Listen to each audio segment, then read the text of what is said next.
Orang suka bilang, uang bukan segalanya. Tapi anehnya, justru karena uang, orang-orang rela kehilangan banyak hal, termasuk hati nurani. Uang adalah akar masalah dari kasus yang bakal kita bahas ini. Sebuah kasus yang bahkan oleh polisi berpengalaman disebut sebagai salah satu kejahatan tersadis yang pernah terjadi. Yang begitu keji, yang bahkan gak pantas diterima oleh seekor binatang, malah menimpa seorang gadis. Pelakunya gak cuma satu orang, saksi matanya juga banyak. Tapi mereka semua memilih untuk diam. Dari cerita ini, kita juga bakal tahu bahwa kemiskinan bukanlah satu-satunya hal yang menakutkan. Karena bertemu dengan manusia yang kehilangan empatinya jauh lebih mengerikan.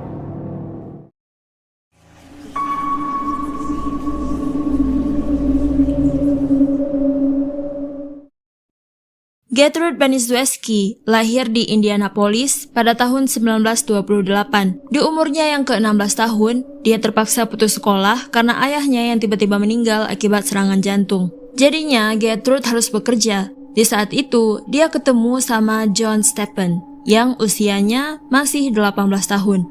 Ternyata mereka saling suka. Sampai akhirnya mereka mutusin untuk nikah. Dari pernikahan itu, mereka dikaruniai 4 orang anak. Tapi kehidupan pernikahan mereka itu amburadul banget. Ekonomi mereka nggak stabil. Gertrude juga sering kena KDRT, diakibatkan oleh suaminya ini yang memang temperamental dan labil. Apalagi umurnya saat itu yang masih sangat muda. Karena itu, mereka mutusin untuk bercerai. Terus Gertrude ketemu lagi sama laki-laki yang namanya Edward Guthrie. Nikah lagi, tapi cuma untuk 3 bulan. Setelah itu, mereka cerai. Selang beberapa minggu, Gertrude nikah lagi sama suaminya yang pertama. Rujuk nih mereka ceritanya. Sampai mereka punya 2 anak lagi. Habis itu mereka cerai lagi. 2 minggu setelah perceraian, Gertrude ketemu lagi sama laki-laki yang bekerja sebagai tukang las. Namanya Dennis Lee Wright. Benar, dia mutusin untuk nikah lagi. Saat Gertrude melahirkan anak mereka, Dennis kabur. Perkara udah nggak sanggup menghidupi anak-anak Gertrude yang rame banget. Waktu itu, Gertrude usianya udah 36 tahun. Hidup sebagai single parent yang harus menafkahi 7 orang anaknya, yaitu Paula, Stephanie, John, Mary, Shirley, James, dan Dennis Lee Wright Jr. Mereka ini tinggal di sebuah rumah sewa dengan Gertrude yang bekerja serabutan, menjahit, bersih-bersih rumah. Pokoknya apapun yang bisa dikerjain tuh sama Gertrude. Tubuhnya Gertrude itu perlahan jadi kurus krempeng banget. Perkara stres gagal nikah berkali-kali, juga stres nyari uang untuk kebutuhan anak-anaknya.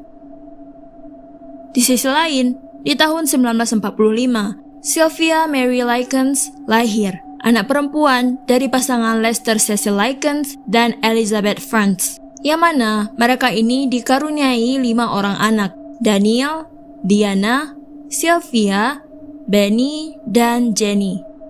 Jenny adalah anak bungsu dari keluarga Likens yang menderita polio, yang bikin salah satu kakinya lumpuh, sehingga dia harus pakai penyangga besi di kakinya karena pincang yang cukup parah. Nah, orang tua mereka ini bekerja sebagai penjual makanan ringan dan minuman soda di pasar malam. Jadinya mereka suka pindah-pindah. Kalau lagi ada pasar malam di kota ini, mereka ke sana. Lagi ada pasar malam di kampung ini, mereka ke sana. Anak laki-lakinya pada dibawa ikut, hitung-hitung untuk ngebantuin mereka. Sedangkan anak perempuan mereka itu dititipkan ke kerabat-kerabat mereka, biasanya ke neneknya, demi keselamatan dan pendidikan mereka. Waktu itu Diana udah nikah, jadi dia ikut suaminya. Berarti yang suka dititipin ini adalah Sylvia sama Jenny. Walaupun gak dibawa ke pasar malam untuk bantuin orang tuanya, Sylvia ini tetap berusaha untuk nyari uang. Kadang dia nyetrika, jagain bayi, pokoknya tugas-tugas yang mudah lah. Yang mana sebagian besar pendapatannya itu ditabung, kadang-kadang juga dikasih ke ibunya. Sylvia ini benar-benar anak yang baik, pekerja keras, cekatan. Dia juga adalah seorang kakak yang baik. Dia selalu ngebantuin Jenny tiap kali dia kesulitan, karena Sylvia ini cukup pengertian terhadap adiknya yang punya kekurangan. Di umur Sylvia yang ke-16 tahun, dia bersekolah di SMA Teknik Arsenal. Di situ dia temenan nih sama Paula dan Stephanie. yang merupakan anak perempuan dari Gertrude. Karena mereka yang emang udah cukup akrab, jadinya orang tua mereka pun akhirnya saling kenal.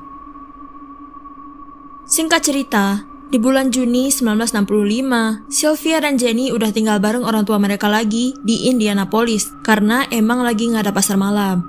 Lagi hidup adem ayem gitu, tiba-tiba polisi datang ke rumah mereka untuk nangkap ibu mereka yang ketahuan mencuri. Beberapa hari kemudian, ayah mereka harus pergi lagi ke daerah pantai timur karena lagi ada pasar malam di sana.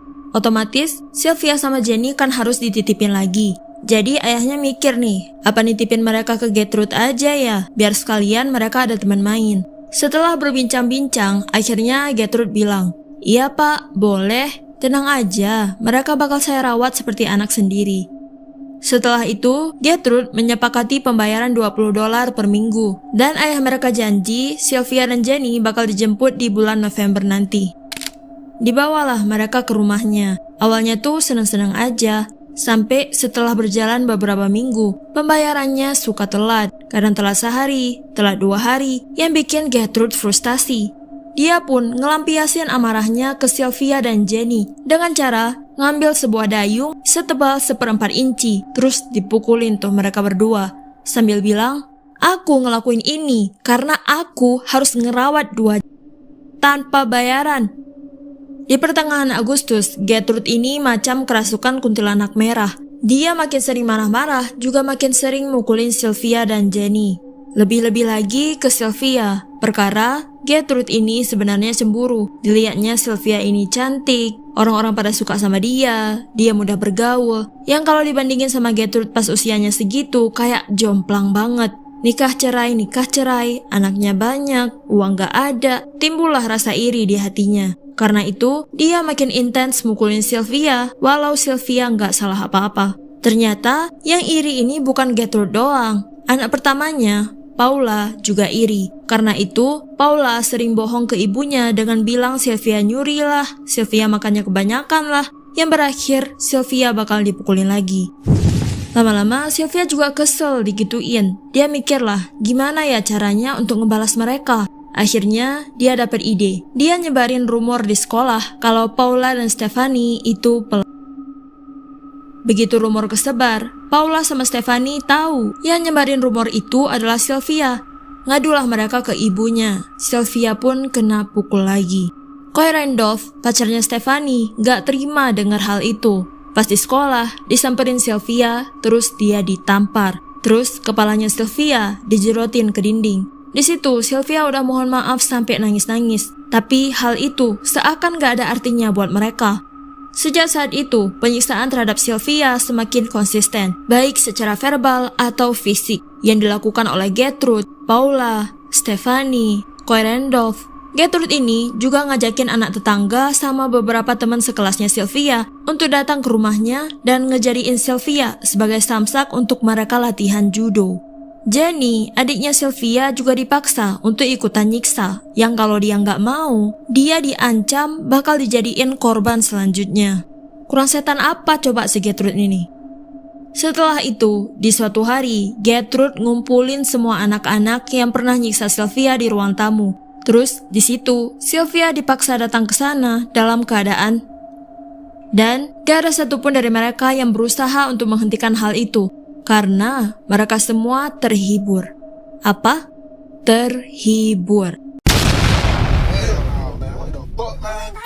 Selang beberapa hari, Sylvia terpaksa nyuri seragam olahraga temennya. Karena si Gertrude ini nggak beliin dia seragam. Begitu sampai di rumah, Gertrude ngambil tali pinggang yang lebarnya 3 inci di cambuknya Sylvia. Karena masalah inilah, Gertrude pun nggak ngebolehin Sylvia pergi ke sekolah lagi. Padahal kan penyiksaan udah separah itu ya. Kenapa sih Sylvia atau Jenny ini nggak ngelapor atau setidaknya berusaha untuk nyari bantuan? Mereka ini takut kalau perlakuan Gertrude bakal jadi lebih buruk. Apalagi mereka juga udah diancam. Kalau berani buka mulut, Jenny juga bakal diperlakukan seperti itu. Yang pastinya Sylvia nggak tega. Tapi ada nih, di suatu kesempatan mereka ketemu sama Diana di taman gitu secara nggak sengaja. Pas banget lagi nggak ada Gertrude juga.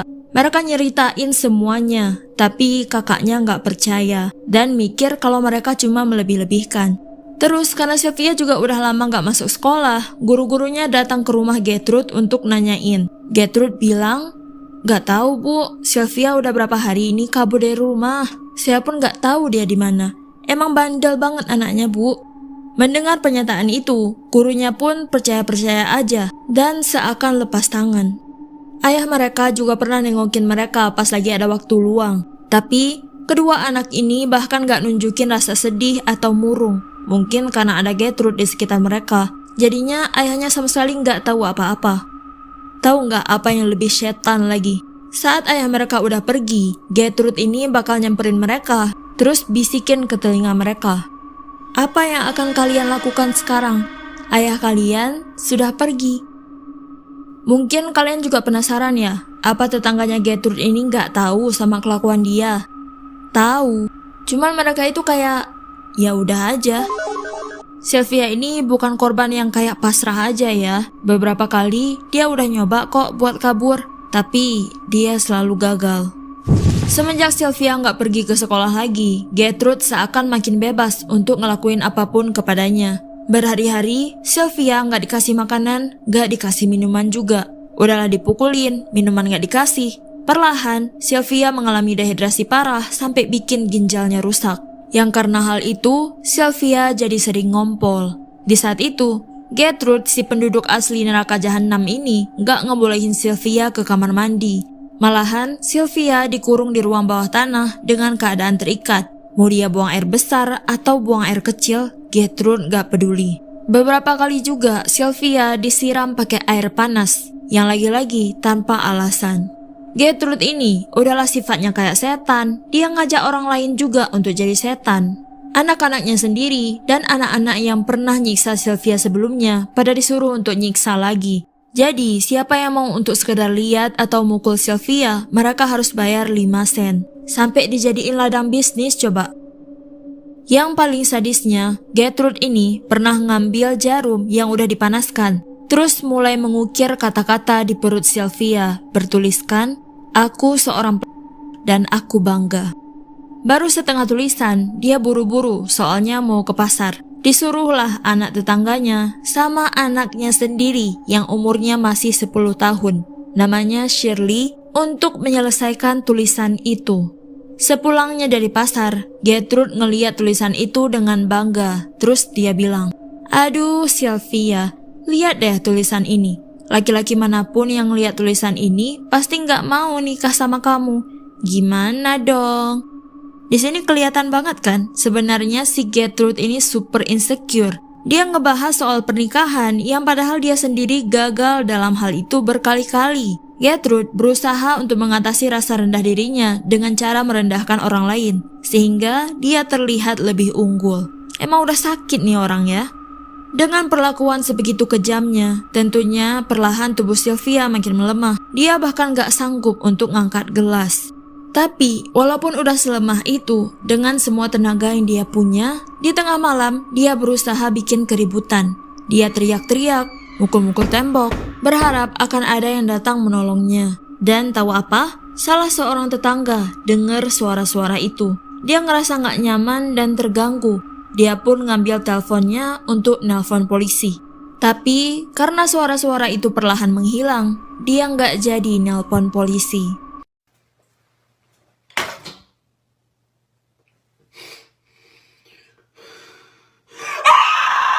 Setelah saat itu, makin hari kondisinya makin buruk. Sampai di tahap dia udah gak sanggup untuk nelan makanan, apalagi berbicara. Karena itu, Gertrude jadi panik. Tiap kali Sylvia hampir pingsan atau gak bisa makan walaupun udah disodorin makanan ke dia, Gertrude bakal ngambil buku tebal atau batang gorden untuk dihantam ke kepala Sylvia. Di pagi harinya, di tanggal 26 Oktober, Stephanie disuruh untuk mandiin Sylvia. Stephanie ngambil air hangat, terus ngemandiin Sylvia sambil dipakein sabun juga. Selesai mandi, Stephanie makein Sylvia baju dan nidurin dia di kasur. Gak berselang lama, Stephanie nyadar kalau Sylvia udah gak bernafas. Stephanie berusaha untuk memberikan nafas buatan, tapi gak terjadi apa-apa. Pas Gertrude tahu, dia makin panik. Dia teriakin Sylvia sampai dipukul juga, karena dia percaya Sylvia cuma bohong. Tapi ya, Sylvia emang udah nggak ada. Di saat itu, dia ngumpulin semua anak-anak yang bersangkutan. Dia nyuruh mereka untuk tutup mulut, karena bentar lagi dia bakal nelpon polisi. Begitu polisi datang, Gertrude ngasih penjelasan kalau Sylvia ini udah beberapa hari kabur dari rumah, dan mereka nemuin dia di hutan dengan keadaannya yang udah kayak gini. Pas Gertrude lagi sibuk sama polisi, Paula bisikin ke Jenny. Jenny, kalau kamu diam, kamu boleh tetap tinggal di sini, dan kami janji kami bakal memperlakukanmu seperti saudara kami sendiri. Jenny diam. Tapi, diam-diam, Jenny memberikan isyarat kepada para polisi bahwa dia ingin membicarakan sesuatu tapi tidak di sini. Di saat itulah, Jenny memberikan kesaksian secara panjang lebar. Karena itu, semua orang yang bersangkutan dipanggil untuk diadili. Di tanggal 18 April 1966, pengadilan memutuskan bahwa Gertrude bersalah dan dijatuhi hukuman penjara seumur hidup. Paula, sebagai pelaku kedua yang melakukan penyiksaan terbanyak terhadap Sylvia, dijatuhi hukuman 21 tahun penjara, sedangkan anak-anak lain masing-masing dijatuhi hukuman 2 tahun penjara. Tapi ada juga yang dilepaskan dan dinyatakan tidak bersalah dengan dalih mereka melakukan hal itu atas paksaan Gertrude.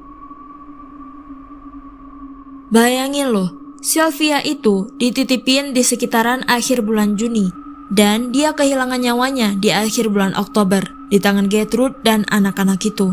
Dalam kurun waktu yang kurang lebih cuma 4 bulan, beneran dalam waktu yang sesingkat itu, mereka berhasil menghabisi nyawa seseorang yang padahal berada dalam kondisi yang sehat dan bugar. Kebayang gak sih gimana mengerikannya perbuatan mereka? Semua penyiksaan yang Sylvia alami bermula dari hal yang bahkan sangat sepele. Gertrude frustasi karena upahnya telat dibayar. Telat loh, bukan gak dibayar. Itu pun cuma telat sehari 2 hari. Yang kemudian, Sylvia berubah menjadi tempat pelampiasan atas semua kekecewaan dan kebencian Gertrude terhadap kehidupannya sendiri. Sylvia, yang bahkan gak ada sangkut pautnya sama kemalangan Gertrude, harus menerima semua itu. Ironisnya, mereka sama sekali gak mendapatkan hukuman yang setimpal. Tahu gak apa yang bikin lebih kesel? Awalnya kan Gertrude dijatuhi hukuman penjara seumur hidup, tapi setelah dipenjara 20 tahun, dia malah dibebaskan karena berkelakuan baik. Rugi dong! Yang bener aja! Rugi dong! Yang bener aja!